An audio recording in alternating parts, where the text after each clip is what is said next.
Hi everyone, welcome back to our Gut Guidance Thursday. I hope everyone has had a marvellous week. So this week we're going to be discussing the impact of lifestyle and gut health. So when we are thinking about our gut health, our digestive system, a lot of that is going to be thinking about the foods that we're eating, and that obviously does play a really big role. And I've talked about some of the foods that you can eat for your gut health in previous episodes, and there's also lots of content on our learning hub on our website probio7.com. However, it's also really important to think about these lifestyle factors as well. So mainly when thinking about lifestyle, we're thinking about exercise, stress, sleep and medication, and these all play a really important role in our gut health as well. And when we are assessing our gut symptoms, it is really important that we are thinking about these things as well, and not just the foods that we're eating, which is why when I do say when you're keeping these food and symptom tracker, it is not just about the food that you're eating day to day. It's also about, were you able to get outside today? Did you do some exercise? How did you sleep? How do you feel? All of that as well is going to be really relevant when we are thinking about our gut health. So let's start off first with exercise. So with exercise, we want to be aiming for at least 20 minutes per day.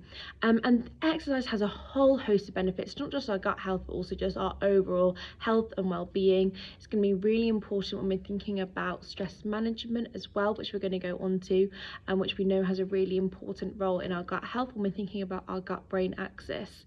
It's also really great for digestion, especially if you are someone that does suffer from constipation or maybe excessive bloating as well after meals. Going for a walk or doing some light movement actually can help really stimulate those digestive muscles and help keep moving things along. So that's what we want to be aiming for, at least 20 minutes of exercise per day, which is going to be really beneficial for our overall health and our gut health. And when we say exercise, this doesn't just have to be like going to the gym or going for a run. Going for a brisk walk, dancing, doing gardening, doing some yoga, all of these things are going to be really beneficial. There's some really interesting research as well looking at those athletes and their gut health, and they do have a slightly different gut microbiome makeup, and this might have some beneficial effects for their performance due to their gut being able to produce these short chain fatty acids, which our bodies actually can use as energy. Obviously this is looking at endurance or like extreme athletes, so not so much day to day, but it shows that there is some really interesting developing research there with exercise and gut health. The second one is stress. So just touched on a minute ago, stress is really, really important when we're thinking about gut health, and it's something in my consultations I always will touch upon, kind of how is your stress levels, your anxiety levels day to day, because like I've mentioned before, our gut-brain axis, there's an article on this as well on our website below it if you want to get a bit more detail, but it's basically this two-way communication we have between our gut and our brain. When we are feeling a little bit nervous about something, we might find that we have butterflies in our stomach, or maybe we're going to the toilet a little bit more, and this is because of this axis, and it is going to be playing a really important role. A lot of the time I find people, when they are struggling with their digestive health, there maybe some gut problems, they're so quick to think, oh gosh, it must be dairy or gluten, and actually a lot of the times it's not even to do with the foods that you're eating, it's to do with your stress levels during the day, because your body is not able to be in this parasympathetic system, so when it's kind of the rest and digest, and it means when we're always stressed, we're really alert, our body's going to be in the sympathetic nervous system, so this is fight or flight, and this diverts kind of energy away from our tummy to digest food into our muscles. It's like getting us ready to run away from something, which actually isn't what our body needs, especially now when we have, it's not really the physical threats that our bodies needs to prepare us for now, it's these mental things like stress and anxiety.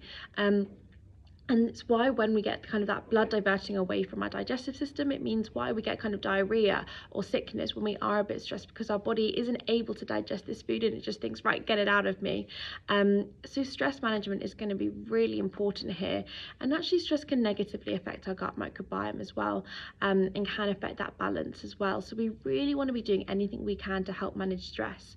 So you might be thinking stress is mindfulness, so that's things like maybe yoga, meditation, deep breathing. And this is going to be really great, and it's normally what people think of when they think of mindfulness. However, it's really important to find what for you find kind of what is your mindfulness? What are you able to do and focus all your energy on? And because that is what mindfulness is about, is focusing on the task at hand. So for some people that might be reading a book, going for a walk. It can mean multiple things to different people. So it's finding what you kind of need to help relieve that stress and help your body just slow down and relax.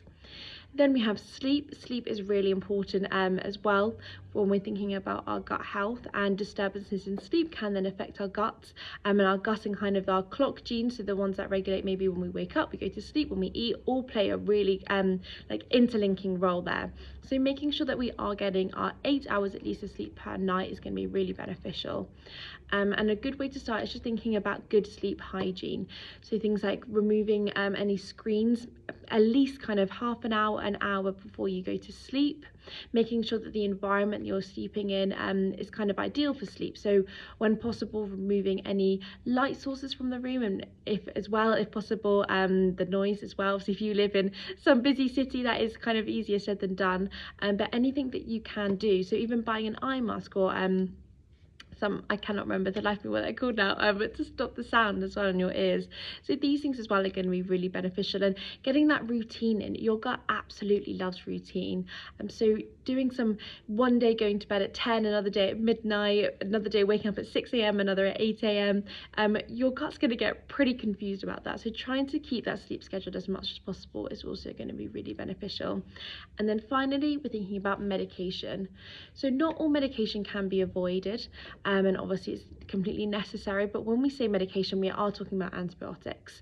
So antibiotics are great for bacterial infections and can kill off the pathogenic bacteria. However, they also kill off the good bacteria, which is going to lead to an unbalanced gut, which is not what we want when we're thinking about our gut health. And this can lead to some associated symptoms with antibiotics. So commonly you might get diarrhea.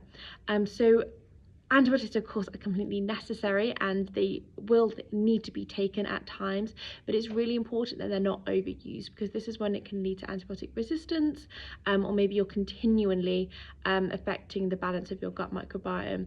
So it's just making sure that you are taking them only when necessary and as prescribed by your GP. And if you are on an antibiotic course, you're making sure that you are finishing that complete course. As well, we're on antibiotics, taking probiotics alongside it can also help prevent or reduce the severity of the symptoms associated with the antibiotics. So that is something that we always recommend as well.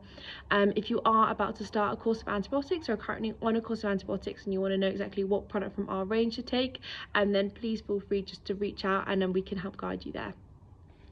So there we go, that's kind of the 4 kind of main pillars that I always like to touch upon when we are thinking about our gut health.